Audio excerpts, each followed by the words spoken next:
Take a look at this tweet from Political Polls. You want to read that, Alex Stein? New Jersey general election is giving Trump an advantage by 1 point. 41% Trump, 40% Joe Biden. This is either his coefficient. They've done a lot of polls. They're cited widely. This may be, it's got to be either the worst polling organization known to man to put Trump up in New Jersey. Perhaps it is just a blip on the radar. But if this is an accident, this is like just a polling error, Trump shouldn't be anywhere near Biden.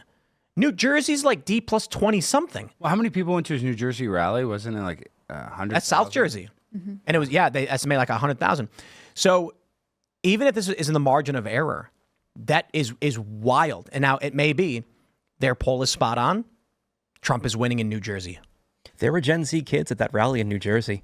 Did you see that that younger kid, the white kid that went viral? He's talking about, I can't repeat it here, it's YouTube, but young people are showing up even in New Jersey. Young people are showing up. I think they're actually hungry for the truth. I will say, like this past semester, traveling with Charlie Kirk and Turning Point at our Change My Mind events and all of our speaking events, we've had the longest lines that I've ever seen being involved in politics in the last 3 years. And I genuinely see our generation waking up and they're sick and tired of being lied to by the regime and constantly being on their phones. But the thing is, they're going to college and still being indoctrinated every single day that they have to actually seek out the truth, or it's going to take people like us going to those campuses and changing their minds. But I do see it. I do think that there is a large amount of our generation that is going to go to the polls because they are sick of it. Sick of is there something specific? Just the left. I mean, is it always social issues or is it some of economic? Sometimes I wonder if there are young people who are just like, how am I supposed to become an adult right now? So I did ask, what is the biggest issue facing our generation today? And the number 2 answers I got were political division, and it actually was inflation. It was, I am concerned that I'm not going to be able to afford to buy a house. I have no savings. I can't get a job because the job market right now in America is horrible for current graduates. They can't seem to find jobs. And I know it's been viral on TikTok lately of people are applying to hundreds of jobs and can't even land a couple of interviews to even get a job. So I do think, like, for the large amount, immigration for Gen Z, I wouldn't say is a huge issue because I think they see the social side of immigration more than millennials and Gen Xers. But for Gen Z, I will say the inflation is definitely hitting their bank accounts more than they thought. Anecdotal, but I got kids, lots of kids. Many kids. So many children. Oldest is in high school. When I was a kid growing up, you were, by the time you were a junior, you always had a car. Like, you had a license, you had a car. Yeah. The car lot is empty at the high school. These kids aren't getting cars, right? And that used to be a thing. You grow up, you hit 17, 18, you work at a job for a couple months, your parents kind of pitch in, meet you halfway, you get a vehicle. These kids don't have cars. Well, I'm not trying to talk about me, but getting a car was like the most important thing. I got a hardship license. My dad and I got my license at 15, and he lied and said he had a bunch of health problems, and I had to drive him to the hospital at any moment. I hope we don't get in trouble for that. But my point is, that is crazy how much we've changed in a short time. If that was the most important thing in my life, was like getting a car, driving. And now the fact that kids don't want to do that, that's very... I don't think they can afford it. I think it's that. I think they can't afford it. Yeah. Because it's not just the car, it's in the gas and the maintenance. Oh, but cars have gotten way expensive. We're shopping for a car for my oldest. You can get a cheap beater car. Like, my first car was a $700 Ford Explorer. I mean, car insurance... And it broke down, like, all the time. Car insurance is up, like, 25%. I mean, it is wild. So you're saying you're shopping for a car for your oldest? We're shopping car for oldest, and we want something that has, it's reliable, lower mileage, something that'll last through college or whatever. But we're talking like $12,000, $13,000 for a used car with 50+ thousand miles on it. My first car was a hatchback Mazda 323, and I've been trying to find one, but they're just gone. Just 1989. It was a 1989 Mazda 323, and it was like $800, $900, and it broke down all the time, and then it just stopped working after a little while. But that's your first car, Mixing cars builds character. It had a cassette player in it, and I remember I was 18 and I was driving on the highway, and it's super small. You can probably fit 3 people in there comfortably and 4 people in there uncomfortably, and it's just this tiny thing, but it was mine.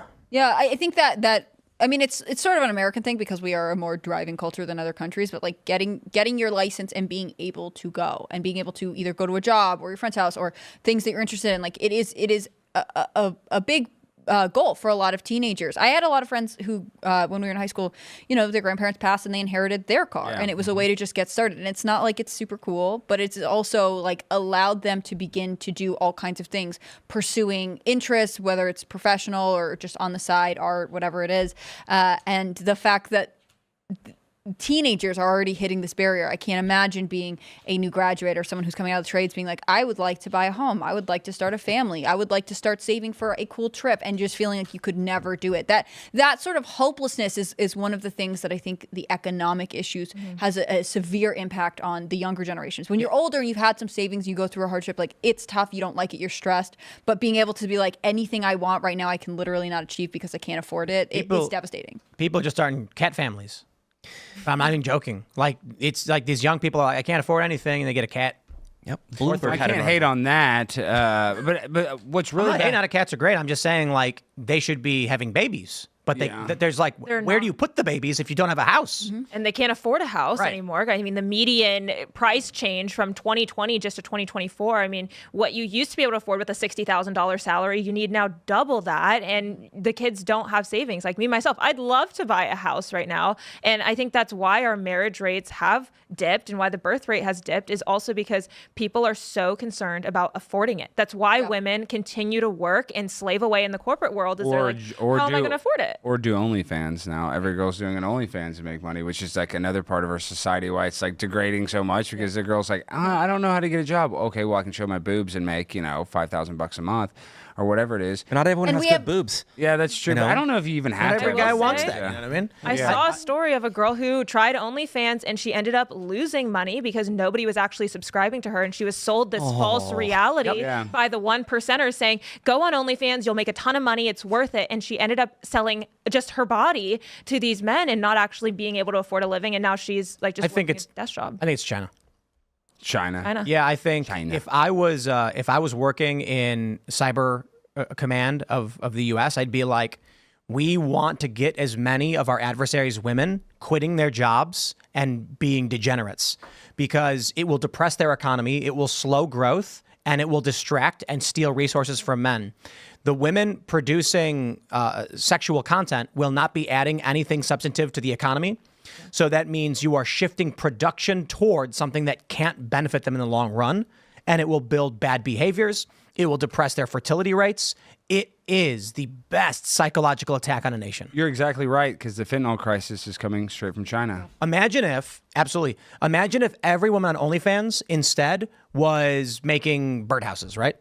Just like, instead they just made imagine if there was an app called Only Birds, and it's like, oh man, you can make $10,000 a month with birdhouses. Hey, guess what? At the end of that month, there's a bunch of birdhouses, and that's something functional people can use. But at the end of that month, that porn content they made is nothing. It's literal nothing. Yeah. So what's happening is the women on OnlyFans, they take money from men. They go to the grocery store and they buy milk, bread, and eggs, right? It's more than that, but just simply put, where is the labor being produced to replace the products being extracted from the economy? The way an economy should work, basically, if you go back in time, is I'm going to grow wheat, and then I'm going to trade that wheat to a baker in exchange for finished baked products. And it's the synergy between what I make and what he makes, and then that's how you get an economy. One guy makes milk, one guy makes wheat, one guy bakes it, and we all trade with each other.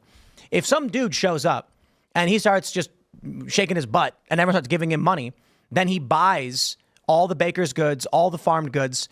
Then there's no trade between them for the food they need. Then the guy who grows wheat and says, I don't have enough money to buy the wheat. I'm saying, I think, not necessarily China, but it would be very easy for China or Iran or Russia to subscribe to OnlyFans intentionally to get these women to quit their jobs. What was that? You're a cop, you're a nurse, do porn instead. After a month of making a bunch of money, they go, oh man, I'm gonna do this instead. And then you leave. There are tons of women who are like, I got fired from my job once they found out I did OnlyFans. And now they're no longer producing anything valuable for an economy. I think it's also like the Tik Tok Brain Rot. In addition to that, it's like, who's to say that Russia, China aren't manipulating the news streams to the next generation, causing them to think that, being an influencer is the next new big job. So in addition to porn, you also have these people with no real education or talent who are able to make a quote unquote living off the internet, but I don't think it's actually sustainable. And I think it's another way to just psychologically cripple the American people. Yeah. And I think a lot of OnlyFans / influencer culture. I know they're technically different. It feeds on a level of like materialism and insecurity that a lot of young people, but definitely I think a lot of young Americans have. You know, it looks cool. They're always on vacation. They have flashy things. This OnlyFans girl bought her crazy car. Like this influencer is, you know, going to meet cool celebrities or whatever it is. Like it's aspirational content, but not in a way that cultivates strong values. It's aspirational in that it plagues on our deep insecurities that we don't have the cool thing, or we don't have enough, or we don't get to live this luxurious lifestyle. And I think that's sad. It's idolizing oneself instead of something greater than yourself. And I think that plays into like the Gen Z election. That's why they're so attached to the left, is because that's what they're propagating on the left, is instead of, hey, trust in other people and, you know, reject the government. They're so used to getting the handouts and they're used to like talking to the big government. And I think that's a problem, is because they're just used to being handed everything, and it's the social issues, and they trust the Democratic Party instead of actually seeking up towards something bigger than themselves. Thanks for watching this clip from TimCast IRL. Make sure to check out the live show Monday through Friday at 8 p.m. on this channel. Subscribe and we'll see you all there.